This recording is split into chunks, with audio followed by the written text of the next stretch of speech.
Eu acho que a gente pode começar falando do Glauber, né? Que você, mais cedo, a gente falando hoje no Zap, você lembrou, tão bem lembrado, e eu vou te falar que eu assisti é, a fala dele, né, que foi uma fala grande, assisti a fala dele e achei que ele arrebentou na fala, mas, ao mesmo tempo que ele arrebentou, eu digo assim, porque o Glauber, ele é muito autêntico, ele é muito honesto com a população e com ele próprio, né, e com as ideias dele, né, com os ideais. Mas, assim, eu achei que ele falou muito bem, muito certeiro, mas teve muita coisa que ele falou que eu falei, olha, porque ele falou isso, vão querer caçar. Porque a gente sabe como é que é. Esse conselho de ética pode ter tudo menos ética, gente. A gente sabe disso, né? É aquele monte de deputado velho, das antigas, todo mundo parceiro do Arthur Lira mesmo, entendeu? Aquela galera que, assim, quer caçar o Glauber porque o Glauber é verdadeiro, mas não quer caçar o Chiquinho Brazão, que é o assassino da Marielle, o mandante, né? Está preso e até hoje está recebendo salário, até hoje é deputado, né? Então me fale aí tudo que você achou do Glauber. Se você discordar de mim, também me fala, já me explica e a gente vai conversando. Não, eu acho, Xander, que assim, que querem caçar o Glauber pelo que ele faz de bom, né? O Glauber, ele é um quadro muito combativo, eu não sei se todo mundo que está nos acompanhando aqui conhece a trajetória dele, ele é deputado pelo Rio de Janeiro, né? Então ele tem, a base política dele é lá no Rio de Janeiro. Ele Sim. começou a trajetória dele no PSB, né, de deputado. Os primeiros mandatos dele foram no PSB e depois ele migrou para o PSOL. Ele é um deputado que ele se notabiliza na opinião pública pelos embates e como ele tem esse dom da oratória, né? Ele tem um jeito de falar muito claro e ele não tem meias palavras. Ele é aquele deputado que também consegue viralizar muito rapidamente nas redes sociais, né? Por isso que a gente tem a história dele de quando ele chamou o Moro de juiz ladrão, né? Sim. Mas assim, eu fiquei pensando hoje, Xanda, eu não pude acompanhar toda a sessão da Câmara, porque eu estava no meu trabalho hoje presencial, eu faço regime híbrido, né? Mas hoje era presencial, então eu não pude acompanhar com muita atenção, eu acompanhei Você mais vai presencial uma vez por semana? É isso que você duas faz? vezes por semana, eu tenho atividade presencial no meu trabalho. E foi hoje, assim, e eu queria ter acompanhado mais de perto o que aconteceu, eu acabei acompanhando mais as repercussões, quando eu dava alguma olhadinha na rede social, ou em algum momento também, até foi o meu pai que me chamou a atenção, né, também, falou, ó, tá rolando lá a comissão de ética para caçar o Glauber. Aí eu deixei conectado o computador e em algum momento eu conseguia dar uma olhada, mas não assim com toda a atenção que o momento merece. Mas eu acompanho o caso desde que ele começou a ser julgado, eu acompanho a perseguição do Glauber, né, o mandato dele, e eu tenho certeza que essa perseguição ela acontece pelo que ele faz de bom, né? Ele não é. Se a gente for avaliar assim o Congresso Federal, e daí eu não falo só da Câmara, mas do Senado também, né? Acho que numa menor escala, porque são menos também senadores, mas o Congresso Federal ele tem muitos parlamentares que são estriônicos, né? Que tem a estridência ali e que só sabem conversar na base do berro e na base do pontapé e do chute. Essa é uma característica dos mandatos extremistas bolsonaristas, não é uma característica dos mandatos de esquerda. Os parlamentares de esquerda que se posicionam de uma forma mais aguerrida, mais combativa, eles tendem a ser perseguidos, né? Justamente porque eles incorporam, talvez, características semelhantes àquilo que a extrema-direita tem feito, mas com outro conteúdo, com uma outra abordagem, com uma outra proposta, né? Sim. Viés de defesa de direitos, não de retirada de direitos, como acontece com os mandatos extremistas. E eles acabam ficando vidraça, assim, né? E eu acho que Glauber Braga foi um desses casos. Ele sempre foi muito combativo, ele não mede as palavras, né? Ele sempre Ele teve incomoda, né, Amanda? Ele incomoda esse pessoal, né? ele sempre teve embates muito claros e expressivos com o Arthur Lira, que é uma máquina de chantagem e de ódio, né? Então, ele personifica muito esse político narcisista que acha que tudo deve girar em torno dele, e o Glauber ele teve embate com ele, então ali foi o momento ideal, né, para tentar cassar o mandato dele.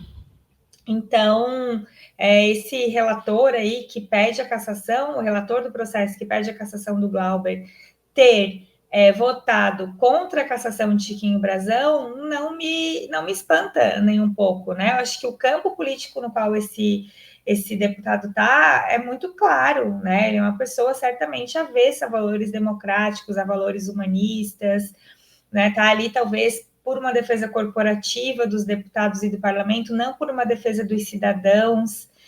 Então, eu acho uma pena, e eu estava pensando sobre isso também, porque eu não acho uma pena para a esquerda ou para o PSOL, caso o Glauber venha perder o mandato, que eu espero que isso não aconteça, né? Mas caso aconteça, não é uma pena para o PSOL ou para a esquerda, é uma pena para o Brasil, porque o Glauber é um político que ele tem pautas muito importantes para o Brasil.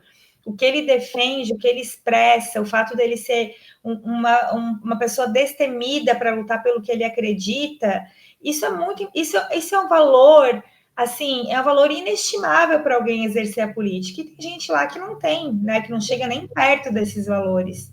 Então, eu considero que seria uma perda para o Brasil a gente perder o Glauber no parlamento, mas eu espero muito que isso não aconteça, porque depois da votação na comissão de ética vai a plenário, então o jogo muda também, né? O jogo vira outro.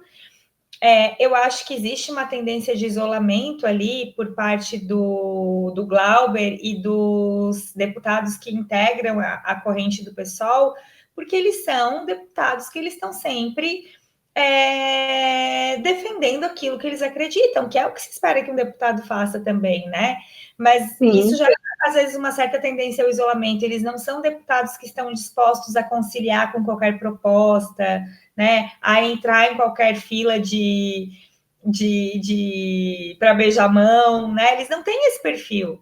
Então, essa tendência de isolamento pode atrapalhar também no plenário, mas a gente espera que o jogo possa virar, né? E eu também espero, de alguma forma, que a articulação política do governo, embora o próprio Glauber seja crítico do governo e seja um crítico, às vezes, bastante contundente também do governo, um crítico à esquerda, né?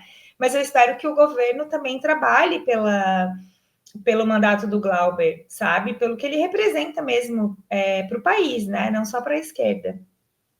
Até porque, Amanda, se ele for cassado, ele vai ficar 10 anos inelegível. São 2 anos que completaria o mandato dele e mais 8 anos. Entendeu? Então, você imagina uma pessoa como... a língua enrolou toda. Uma pessoa como o Glauber Braga, 10 anos inelegível, entendeu? Então, isso é complicadíssimo. Agora, gente, você sabe o que fica na minha cabeça? Isso eu queria debater com você, e a galera do chat também, eu quero que mande aí opiniões sobre isso, tá, gente? Que a gente aqui é hashtag GlauberFica.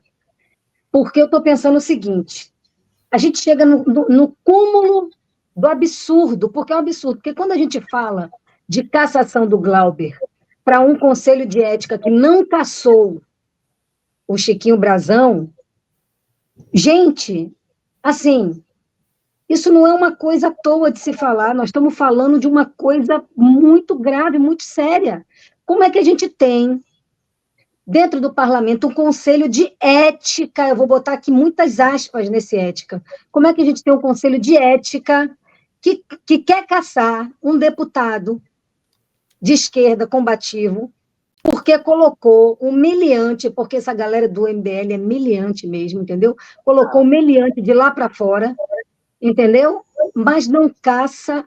Gente, não caça uma pessoa que está presa por ser mandante de um assassinato, o assassinato de Marielle, um assassinato que teve uma... Não é nem uma comoção nacional, ele teve uma projeção até fora também, né? Então, assim, isso não pode ser, gente, isso não pode ser. E aí eu fico pensando, eu juro para você, essas coisas começam a me dar um pouco de angústia, entendeu? Porque eu falo assim, o que é isso? Isso tem que ser exposto.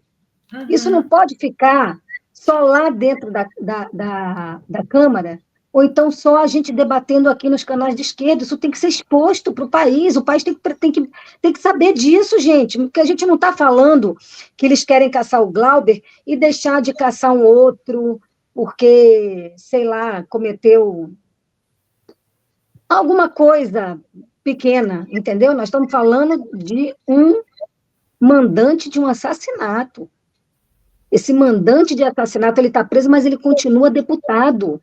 Fala pessoal da Folha Democrata, aqui é Pedro Zambarda, editor do canal, falar um pouquinho a respeito da necessidade de vocês financiarem a Folha Democrata. Gente, a Folha Democrata é financiada através de um Pix chamado Folha Democrata, é o endereço do Pix, né? folhademocrata@gmail.com. Nós precisamos do nosso jornalismo financiado por vocês que são do nosso público, porque nós passamos vários perrengues aqui com o YouTube, vocês sabem muito bem. E mesmo assim, graças a essa comunidade muito unida, a gente conseguiu fazer lives históricas, acompanhar praticamente ao vivo a campanha do Guilherme Boulos, trazer informações exclusivas a respeito de Gustavo Gayer, de Olavo de Carvalho, de todos os bolsonaristas, combater as fake news e tudo o que a gente acompanha. Por R$80 no nosso Pix você ganha um curso de roteiro para série, o que é muito importante se você é artista, roteirista, se você lida com essas